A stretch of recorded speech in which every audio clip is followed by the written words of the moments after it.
আলেম সাহেব ও তার স্ত্রীকে নিয়ে ট্রেনে করে কোথাও যাচ্ছিলেন। তার পাশের সিটে একজন উচ্চশিক্ষিত লোক ও তার স্ত্রী বসেছিল। সেই লোকটির স্ত্রীর গায়ে ছিল বেশ খোলামেলা পোশাক। একসময় ওই উচ্চশিক্ষিত লোকটি আলেম সাহেবকে শুনিয়ে বলতে লাগলো, মোল্লারা তাদের নিজেদের বউকে আবদ্ধ করে রাখে, তাদের কোনো স্বাধীনতা নাই। তখন সেই আলেম সাহেব বললেন, ভাই, আপনার ওই ব্যাগের মধ্যে আছে কি? লোকটি বলল, কেন?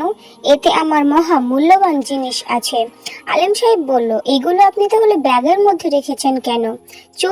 চোর এবং খারাপ লোকেদের হাত থেকে বাঁচাতে লুকিয়ে রেখেছি।